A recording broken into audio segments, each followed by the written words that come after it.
Hey people, this is Pugsy, formerly of Social Decay, and we all die.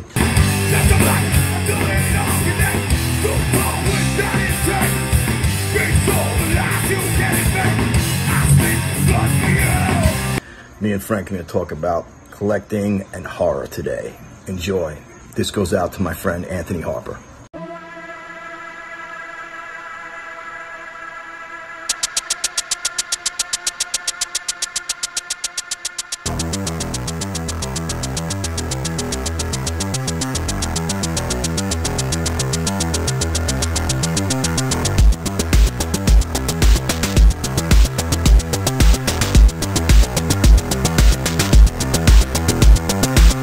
All right, I'm here with Pugsy. How you doing, man? Good. Good. How are things in New York City? I'm in Long Island, so I used to live in Queens. Yeah, Long Island. I'm in the suburbs, so. Oh, gotcha. Yeah. It's crazy.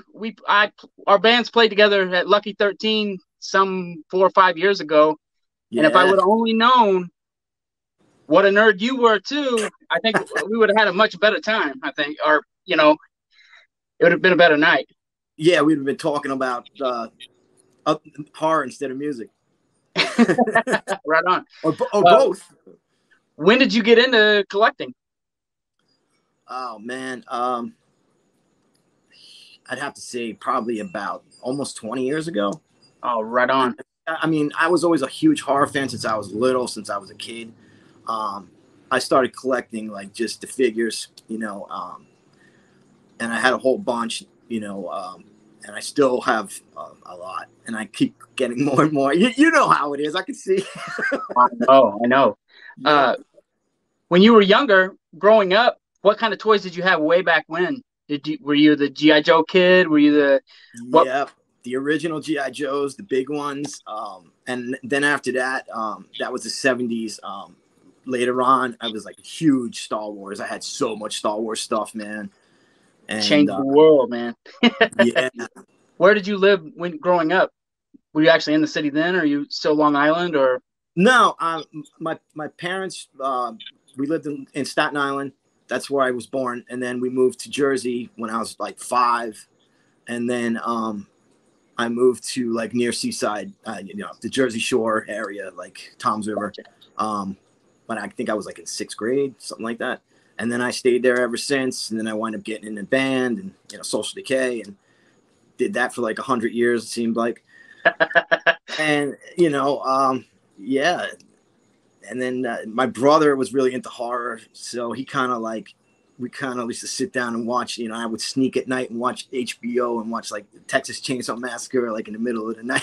My parents didn't know, I don't think they would even care. They would rather see me watching that than like watching porn or something like that. They would have freaked out. Right. Did you have any? Was there any local access horror shows? Like here in Southern Illinois, we didn't have cable for the longest time. So there was a guy, Irv Copey on Channel 8 would always play on Friday night. He'd play a Abbott and Costello movie followed by an old black and white horror movie. Then around 85 or so on Channel 11 out of St. Louis was Saturday Night Shocker, and they played all the Hammer stuff, all the color stuff. That's where I saw Vampire Circus and Shockwaves for the first time, and just blew me away and scared the shit out of me. And I'm always interested to see what people had, if they had anything local going on like that, because Irv Copey here was a legend. Like we would say, "Oh, it's Irv Copey." Well, we had Chiller with the hand Chiller. We had that. What else? What else? Channel 17 used to have a lot of that was like out of Philly. Used to have a lot of horror on it. Used to watch Ultraman on there.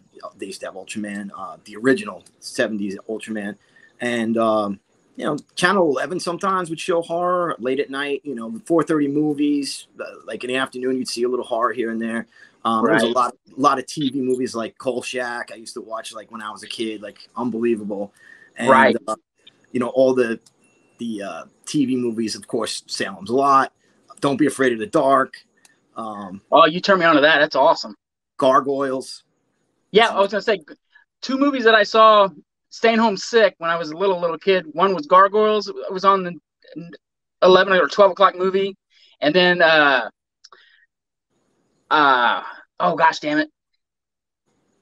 it's sticking to my brain. I'm having a senior moment here. Don't be afraid of the dark. The Boy Who Cried Werewolf. Oh yeah, that's a good one too. Oh, it's awesome, but it scared the shit out of me. Like I watched it. I was sick. I watched it. Then when my dad came home, I was side eyeing. He was like, "Is he gonna hide? Is he gonna bury a head in the basement or?" What kind of collectible stores do you have close by, or where did you start getting your stuff from? Was there like a specialty store? I know New York was. I mean, there's got to be tons of. Oh yeah, right 5 minutes away from here, there's a comic book store that has all kinds of action figures, comic books, everything. There was a place in Jersey that closed down. It was there forever. It was called the Record Store. It had like a huge giant cassette on the roof. And that place was like, that was my go-to place for a long time. Then it closed down, and I was like almost had a nervous breakdown. I bet. It was great for records, CDs, tapes, all kinds of horror stuff. I mean, it was an awesome place. It was huge, and it shut down. It's just a shame. I think they have it online now though. Everything goes online. Yeah, we have a couple stores here. One of them's called I Had That. Really cool store. But they just closed until further notice because I don't know if I'm supposed to say it, but the ceiling collapsed. Oops. And he couldn't even get to his stuff. So I'm not sure what he said he'll reopen eventually, but I've got a Jaws Matt Hooper 8-inch and a Herbert West that I need to pick up. I hope they didn't get crushed in the debris. Oh. So what is you just sent me some pictures that I'm going to post on here. You got some killer stuff, brother. The one thing that stuck out for me, and I'm a huge fan of, is the Hills Have Eyes remake. That Pluto bust. That is killer. I met him at one of my first conventions. That dude is a sweetheart. But when he stood up to take a picture, I was like, yeah, I couldn't have done nothing to Pluto. He would have. It's funny. It's the same guy from The Master of Disguise with Dana Carvey. He's in that movie. Oh, is he? Yeah, he's the big, huge bodyguard guy. That's What's his name? Actor. I forget his name. Bailey. Yeah, something Bailey. Yeah. No, I'm sorry, it's sticking to my brain. I'm no good at Pluto. There you go. I could fill it out all day, but when I think about it, he was Super Freddy in one of those Nightmare on Elm Streets too. Yeah, yeah. The comic book kids, I'm Super Freddy. Yeah, yeah. I remember reading that somewhere, and I was like, wow. I didn't even know that. Yeah, it's cool. So, what is your favorite right now? What's your favorite thing to collect? Do you like the bust? Do you like NECA figures? What's your favorite thing right now? I love the NECA figures. I like I try to find the old like McFarlane, the motion activated ones. I have like about 5 of those now that I've been trying to like get a hold of. Nice. A lot of the big busts like the Pumpkinhead and all that was like one of my friends that passed away. His wife, he had a whole like storage area filled with stuff. He had thousands and thousands of things. Like I can't even tell you how much stuff he had. Right. And his wife said, take whatever you want. And we took some and we sold some and we gave her the money back. They had a little girl. So he passed away, 47 years old, had a heart attack. Boom. And that was it. He was gone. So we used to go to conventions together, and I think I put a picture up of me and him together. Really nice guy, all tattooed. He had all horror tattoos, like incredible horror tattoos. Nice. And, his wife said, take what you want, and we were like, all right. So we sold some, gave her like a couple $1,000, and then whatever I really was like, oh man, I gotta have like the pumpkin. As soon as I saw the Pumpkinhead, I was like, oh, I gotta have this. Yeah. And then I saw the Pluto, and I was like, yeah. So I kept about, I say about 6 or 7 of them, I guess. He had a full bust of Leatherface, 1974 Leatherface, and he has the Pluto. He had Linda Blair. He had Reagan. Trying to think, Freddy. The Freddy's actually not even a bust. It's like half of a body. I think I remember you posting about this. Did he had the Sato Toys full size thing head, right? Oh no, that's mine. Oh, okay. It's not full size though. It's kind of a little smaller, but yeah, this I got on. There we go. Oh, yeah. That's killer. Yeah, it's pretty cool. It's not like totally completely accurate, but I liked it, so I was like, you know what? I don't have one, so I'm gonna get it. I've never seen one of those I didn't like. I saw one at the horror convention on Friday. That was really cool, and the guy wanted like $200 for it, but I was like, I already kind of have one. So right. And then I have the wall hanger, the head that's actually was my friend's too. That the split face. No, it's I guess it's Blair. Yeah, it's Blair. I think. The Blair. Yeah, I can just go over here and show you real quick. Nice. Nope, wrong way. Yeah. Oh man, that's badass. Yeah, it's life size. It's pretty cool. That is way cool. Yeah, I saw that and I was like, yeah, I gotta have that one too. And this is all my autograph stuff. Oh, cool. Yeah. Yeah, I was super jealous. I saw you met Lance Henriksen. Yeah, man, that was a part of my bucket list too. Dude, he's one of my grails. And so Friday, I went to Monster Mania, and I got Lance Henriksen to sign this. Pumpkinhead, life size. It was a friend of mine who passed away, and his wife let me keep it, which made my whole day, year, month, everything. And it's startling how along in life he actually is, because I watch Pumpkinhead all the time, and then when I see pictures of him, I'm like, holy shit, I got to get on the ball. But he hasn't come to Indianapolis in a while. That's where I usually go, because St. Louis don't really have anything. Yeah, they did for a couple of years, but nothing like that. So what shows do you have? Was that Chiller that you just went to? What was it? No, Monster Mania. Monster Mania. Yeah, this poster is a gift my father-in-law actually got for my wife. She's huge. Nightmare on Elm Street. It's original poster. Oh hell yeah! From 85 or 84? It's 84? an original movie poster. And nice. You can see it's signed by Robert Englund. He actually drew a Freddy on it. And it's signed by Heather Landekamp and Amanda Weiss. Yep. Right. So I haven't met Robert, but those two ladies are super nice. Yeah. Oh, dude, Robert Englund. We went back like we waited forever, and then we went back. We had to go back the next day, so we actually stayed at my mom's because the convention was in Jersey, in Cherry Hill. So we stayed at my mom's. My wife was like, "There's no way we are not getting his autograph." So we went back, and it was so worth it, man. He was so nice. I had him sign my Freddie McFarland. And he actually told me that the one that I have was banned in Canada because it's got blood splattered on it. Oh, yeah, it's pretty. You know, they tell you things sometimes, and I'm like, really? Why? Like, what's just blood? The movie Maniacs one? Yeah. Okay, well, I was wondering because I have a Leatherface. Well, I have most of those, but I have the Leatherface that's bloody, and I have a Leatherface that's clean. I wonder if that had something to do with Canada. Yeah, it could be. Yeah, that's. Huh. Yeah. So you've been doing bands forever, right? Yeah, since high school, since I'm about 17. Yeah. How much touring around did you do? Did you stay in the area? Or did you actually tour? We really, I mean, we did as far as like Boston, Maine. We went, that far. We didn't really do anything until like about, I guess, 12 years ago. We went to Texas. We played with a band out there called Heavy Roach Activity. They're a freaking killer band. They were really good. That's right. And we played, I think, about 3 days out there. By then it was just kind of like we were like old guys, so it's kind of like we couldn't really, By then I had a steady job. I was getting, I was trying to like, couldn't really tour.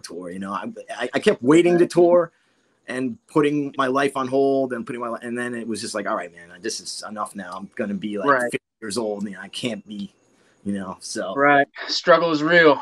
Yeah, But man. I'm kind of glad I never got to tour when I was younger, because I probably would have killed myself with drinking, Yeah.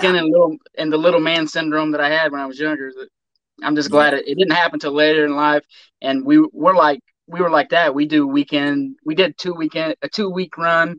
That's when we came to the East Coast, and Nice. we did a 2 week run that one time, and then we did a week tour.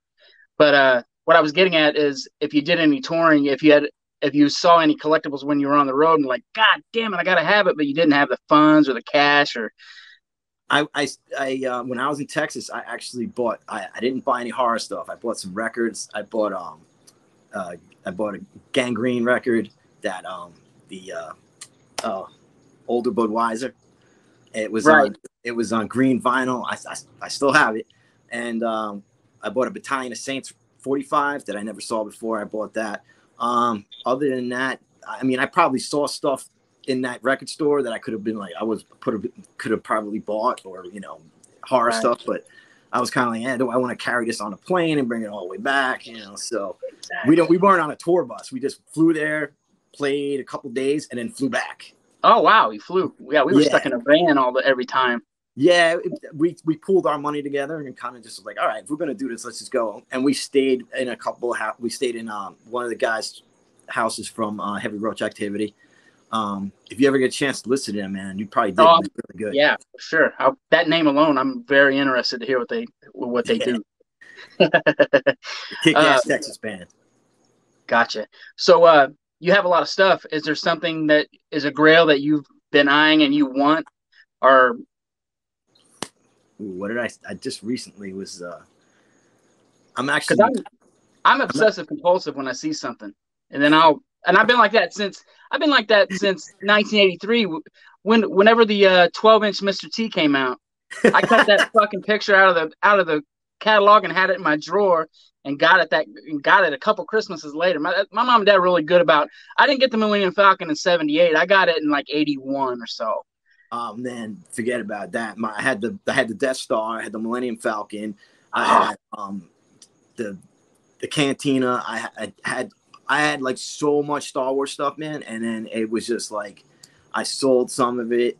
I had the whole Darth Vader case filled with action figures. I went to a friggin' flea market and sold the whole case for $150. Like an idiot. I want to kick myself in the ass now for doing that. Well, all my Star Wars stuff and all my toys, at some point in '86, I went to a summer camp, and when I came back, it was all gone. My mom had a yard sale. Oh. And I bought that was probably sooner than that, because I started collecting GI Joes and had all the GI Joes, and I had that 6-piece or that 6-wheel UPC carrier with the camouflage top. Oh, that thing was awesome. Well, that got stolen. So all my GI Joes got stolen in one whack. Oh man, that sucks. Huge bummer. My dad actually pulled something like that on me. I left my toys out, like I guess I was maybe about 12, 13. I left my toys out and he told me to clean it up. And just to try and scare me, he took all my toys and put them in a garbage bag and put them out at the curb. And little did he know somebody was watching him. They came up and took all my toys. Oh man! I never forgave him for that one. It's like my mom. Yeah, my mom never even asked me about it. I just came home. I was like, "Where's my Star Wars?" We sold it. We need to make room. And we had just moved into a huge house with a huge basement. Huge. The basement was as big as the house. No walls or nothing. And it was in a little corner, but it was in the way. Yeah. Forgiveness is a hard thing to come by. I swear that's why we are collectors now, because we had stuff taken from us, and now we were like, I'm gonna get what I want, and I'm gonna hold on to it. Right. That's what I believe. Yeah. Well, I kind of gave up on it, and then started skateboarding, and then I saw those pictures of Kirk Hammett around with his Shogun Warriors and all those, like his. I love telling the story because it's rad. But the first big check he got from Metallica, he blew it on vintage toys and comics and all kinds of shit that he had always wanted. And when I saw those pictures in the magazine, I was like, my mom's a butthole, because you can be an adult and collect this shit. You need to grow up. No. When I played with Agnostic Front, Roger was telling me that they played Kurt Hammett's like Halloween party, and Roger was like, he was telling you, he knows I'm so into horror. He was like, you would have loved it. He's like, he had the most incredible horror shit. You would have been in heaven. So I was like, really? He was like, yeah. Kurt actually invited them to go play their party. So yeah, he's a big fan. I was talking to Craig about it, and he said that when he met Kirk was at the side of the stage, and he saw him. He was singing the songs, and that's just awesome. Yeah, he seems like a really good dude for being in the biggest band on the planet. Right, right. I have that thing where I'm obsessive compulsive, and about 5 years ago, I had it in my head I was going to make a documentary on collectors and try to do this kind of thing, but put it out somehow. And I was just wondering if people thought the way I thought, if you see something you have to have it, or if you get real crazy about the stuff, because sometimes I can't think straight when I see something. It's a sickness. I'm waiting on I ordered the creeper from Jeepers Creepers from Sideshow. It's the statue, and I was so like it's only 500 made, I think, or something. 500. Yeah. And the price was like insane, but I was like, I don't care. I'm just gonna pay it off little by little. Right. And that I obsessed over for a while. I was like, I gotta have that. As soon as I saw it, I was like, I gotta have this. I gotta have it, no matter what. I gotta have this, And then before that, I was looking for somebody to make the Jeepers Creepers truck. Oh, right. Yeah, there was somebody from Brazil, and they wanted like $1,500 or something. It was huge, but I was like, that's a little too much, man. That's way too much. So I found somebody who was a lot cheaper, and took them a long time. But happened because of COVID, everything kind of got slowed down. But let me get it real quick. Not rad. Oh shit, that's bigger than I thought it was. Yeah, it's pretty big, man. It came just like kind of like black. Didn't really have like a lot of color to it.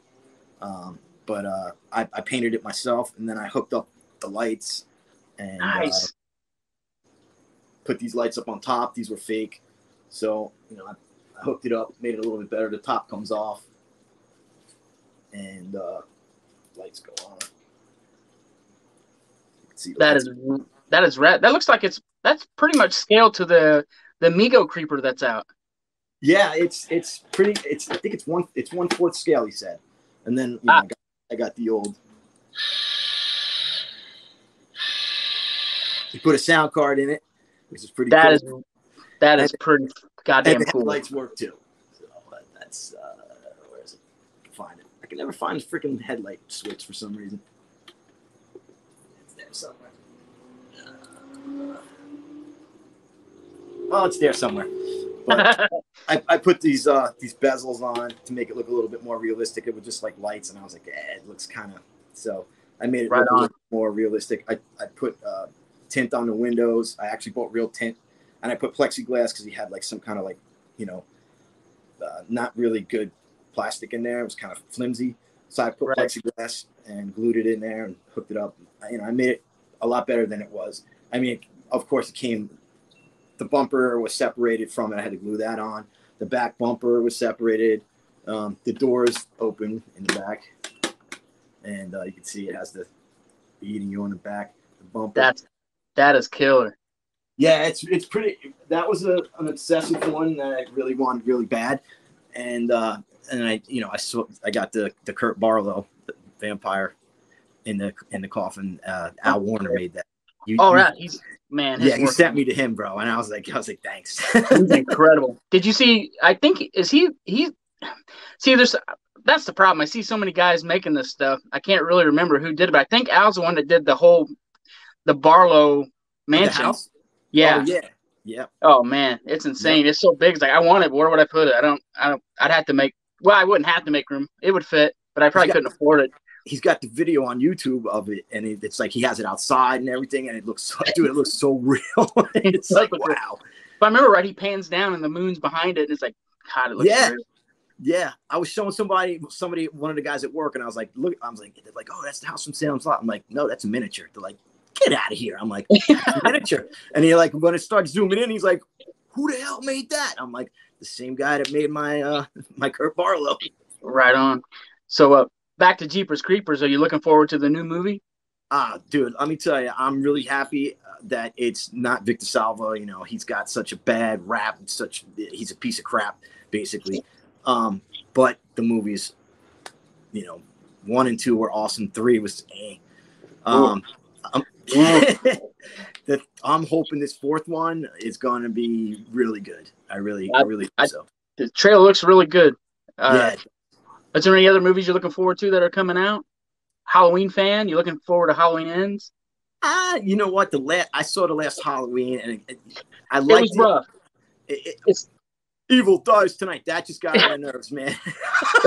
And man, it started out with a flashback, and that was so strong. That was so rad. Was really cool. And Christopher Nelson did that makeup on his assistant to be Loomis. I'll take a fucking Loomis movie with that guy with that makeup on. Yeah, I'll take that. Or they could redo. They could make Halloween 3 start where Halloween 2 left off and just keep going. Yeah, that guy looks so much like him. It was scary. Oh, dude, it sounded like him too. A lot of that would be a decent movie if you took all that stuff out, because when they killed all the sequels, they killed the persona. He went from killing people all this time to killing 5 people. It was like, after that many years, I don't even think anybody in that town would remember it. Everybody be dead. I don't know. Yeah, I love it, but I hate it. I hear you. I'm hoping one day somebody will do a fan cut and cut that shit out. Right? I'm looking forward to Salem's Lot, of course. I'm so scared. I know, me too. Super forward. I watched that Thing with Two Heads podcast, and Christopher he's one of the guys on there, and I guess he has friends that did the makeup effects for that, but he couldn't talk about it. I just want to know what Barlow's going to look like. Yeah. Although I like the Rob Lowe version for what it is, because it's way more like the book. Yeah, yeah. I want Barlow to be a fiend. I don't want him to be a Dracula guy. Yeah. I don't know. Make him talk or something. I heard they might make him talk, and I'm like, oh, no, don't do that. No, don't do that. Or at least when he gets pissed, have him turn and like metamorphosize or something. Yeah. Did you watch? Oh my God, what's the show with Adrian Brody? It's about Salem's Lot. Oh my God, what the heck's the name of it? It's a TV show. Yeah. It's the name of the town. Yep. No, I haven't watched it. Jerusalem's Crossing, or something like that, or it's I have the DVD. We bought the first season and we never opened it. We bought it around Christmas. It was like $5 or something, but I can't remember the name of it. It's Castle Rock. Is that it? No, that's the other one. That's Stephen King. That's the other Stephen King. No, what the heck's the name of it? Oh my God, that's gonna bug me out now. Yeah, it's Salem's Lot before it was called Salem's Lot. Oh wow, I'm super interested in seeing that now. Yeah, it's really good, man. I liked it. I liked it a lot. Yeah. Did you see the premiere when it aired in '79? What, the Salem's Lot? Yeah, I saw it. Yeah, I saw it on TV. Yep, I saw it back then. Yep. Yeah. I was like, wow, Hutch is in a movie for Starsky. Right. It scared the piss out of me too. Ralphie Glick was just as scary as anything in that movie. Yeah. I think that's one of the reasons. Oh, go ahead. One of the actors, oh my God, what's not the younger brother that scratches on the window, the older brother that Brad Savage. He's going to be at the next Chiller convention with Lance Kerwin. They're both going to be there, so I'm going to try and get his autograph on my coffin too. You know, Lance signed my coffin. Yeah, he was freaking out. You get a Red Dawn thing signed too. That's right. He's a kid that pissed in the radiator. Yeah. Wow. Well, here's another useless information that I have in my brain. His sister is Tracy Savage. She was the chick that had sex in the hammock in Friday the 13th Part 3. Really? Yeah. That's like Tommy. Is it Tommy Moran? that played Michael Myers. That's like Joni's brother. Yeah, Tony Moran and from the Happy Days. Listen to that dude get drunk and then bitch about Scott Baio. Right? Joni loves Chachi. Oh yeah. I love Joni. Who didn't want to be the Fonz? We're from that era. Yeah, man, totally. And he probably couldn't have beat his way through a wet paper bag, probably. I'm gonna say this other thing too. I met Linda Blair. Did you ever meet Linda Blair? I met Linda Blair. Kind of an asshole. She wasn't to me. I was like one of the first in line, though. I've heard this about Tom Savini too. I heard because I was really reserved. I just wanted to get my shit signed and split because I heard she was a raging butthole. Yeah, but, she was. She was super nice to me. I told her that I love pit bulls, and she just lit up like a Christmas tree. It was really weird because when I was like in the front of the line, and when she got there, she was just a little late. But she pulled all these colored pins out and then was putting them in place. And it took forever, like she had OCD or something. Yeah. But, I mean, she was running around Rick James. She can't be all there. She got to be kind of crazy. Yeah, I hear that. We were in the elevator, and she came up with, like, her, assistant or whatever. And she's like, oh, I'll take the next one. Like, she was all, like, didn't want to be in the elevator with us. And that kind of was, like, and then, like, when we were getting ready to take the picture, she's talking, and all of a sudden she, like, flips her hair back and, like, gets into a pose. It was like so like phony. I was like, that sucks. I got her autograph anyway, of course, but that sucks. I don't think I've ever dealt with anybody that was an asshole. I had a weird run-in with Eileen Dietz from The Exorcist, this chick. I walked up to her. I was like, hi, and she's like, hey, I got your T-shirt money, and I was like, what? And she goes, yeah, my T-shirt order came in. Here's your money. She was getting ready to hand me a wad of money. I was like, I'm not the guy you're talking about. She's like, oh, well, pictures with the cross it's $20. I was like, what? Wait a minute, what? And I was just like, this woman's crazy. She went right into her spiel. You want your picture with the cross? It's like, no, just sign this, please. The first time I met Bill Moseley kind of was like weird too, man. Then the second time I met him, he was really cool. Oh, wow. Every time I've met Bill, he's been super, super rad. He likes to say, yeah, it was just the first time. Then I've seen him a couple times after that, and he was really cool. Yeah. It's funny. Every time I interact with him, he's always like, every time you see him sign, he's like, lick my plate. He's got to say it when he writes it out. So hilarious. I love, have you've been going to conventions for years now, huh? Yeah. Not as long as you. I've seen some pictures, and I was like, wow, he's been going for a long time. I guess, let's see. About 10 years, maybe, since me and my wife been together. Well, for me, not much longer. 2007 was the first one I went to. Back when everybody was $20 and free pictures. Yeah. When I first went, it was about that. Yeah. And I was like, yeah, 20. Oh, that's awesome. And then all of a sudden, it was like a year later, it was like, what happened? It's like $50. Oh, and you got to do this and that. You got to have this with that. Otherwise, this doesn't go. And I'm like, come on, man. Just make it simple. No pictures at the table. I know when Walking Dead hit, you get all these horror hipsters coming in that only want to meet Norman Reedus, which he's a great dude. Love him to death. But there's it went from being like almost you didn't want to go no more because it was so crowded. Yeah, Monster Mania is like that. I mean, it was mad crowded. Greg Nicotero was there Friday. Who? Greg Nicotero was there Friday. Oh yeah, he's as goddamn awesome. Did you get his autograph like an idiot? Oh no. Yeah. I saw on Instagram somebody got a picture with him, and he had zombie heads for everybody to hold when you get your picture with him. Oh, wow. When I met him, he had a fluffy puppet. Fucking badass. He's super awesome, dude. I think he wears his Greg Nicotero on. He takes it with a grain of salt, I think, because he's just a down to earth, super nice guy. But when you see him, he's like, holy shit! It's kind of like when you see Tom Savini. He's like, that guy made my childhood, And I hear a bunch of horror stories about him, and he's always been super nice to me. I met him last year for the first time. That was like one of on my list. I was like, I got to meet Tom Savini. And actually, I communicated with him on, I think it was Instagram, because I bought one of his masks, Texas Chainsaw Massacre 2, and he signed it, and I have that mask. It didn't cost me, a pretty penny. But then I met him finally at was it Chiller? Yeah, it was Chiller in Jersey, and he was really cool. You know, he like took a selfie with us. Me, actually met my daughter and my grandson there, and I think that was their first convention. Yeah, it was their first convention. So, and my daughter, it's so funny. Like, I don't know if you know the whole story about my daughter. That I didn't know I had a daughter until like a couple of years ago. She's 34 years old. Wow. Yeah, I think I remember. I think I remember something about that. Yeah.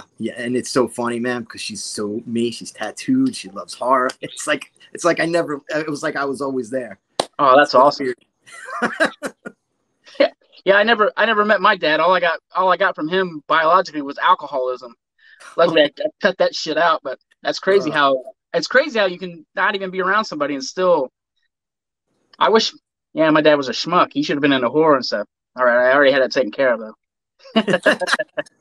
You made up for it. Right on. Well, this has been a lot of fun. We're about a half hour in. Yes. Is there anything else? What do you got going on? Are you doing a band currently, or is there anything in the works for you? Or I'm honestly, from what I understand, the guys are getting together once in a while and they're jamming, and I'm supposed to show up a couple times, but it's like I always get like not enough notice. You know, I'm like a madman. I work 2 jobs, so gotcha. I work my normal job, and then I pick up side work like painting here and there, and just to make ends meet. So it's kind of like, all right, if you want me to show up there, you got to give me plenty of time, So right. I'm not the type of person that just drop things and go, So right. They practiced a few times. I don't know when they're practicing again. Me and my drummer are tight. So the other guys are kind of, they're distant, scattered, whatever. Right. But they've been jamming. So I don't know what's going to happen. Hopefully, I'll show up there one day and we'll do something, and then hopefully it'll lead to something else. But honestly, I really don't know. To gotcha. be honest with you. I would love to do music again, but I putting out the record, kind of like, I don't know, kind of messed everything up. COVID messed everything up. It was just kind of like a bad timing. And it shouldn't have been bad. The record should have come out. It should have been a good thing and celebration, but it turned out to be like more, I don't like this, I don't like that. It was like more arguing and just, That's kind of how we were. It was all fun, and then COVID hit, and then you start thinking, do I even want to do this anymore? Because we're DIY, and we play New York City, we pay for the whole fucking thing. We're on To The Point. Yeah. Jay puts out our music and stuff, but we got to get ourselves from place to place. So, and it was just really like we were all just like kind of bummed out about the whole thing. And then I had to start playing drums, which I played drums when I was a teenager, so that sucks. It's just not what I want to be doing. You know what I mean? So yeah. But I really appreciate you doing this for me, man. One more thing before I go. I got to give kudos to your wife when we played at Lucky 13, because she was sitting up on the table next to us, and she was one of the nicest people we met on that tour. She talked to us like she knew us. Super nice, super sweet. Yeah, I just got to give you kudos. You got a good one. She reminded me of my wife, because my wife's a big sweetheart. She tries to be tough, but she's not tough at all. I'm not saying that about your wife. I'm just my wife. It's pretty funny. Yeah, my wife's a toughie. She is. I'm not gonna lie. All right, man. No. All right, man. Well, thank you so much, and I'll be in touch after Okay, this. man. It was great seeing you, man. See you later. Take care.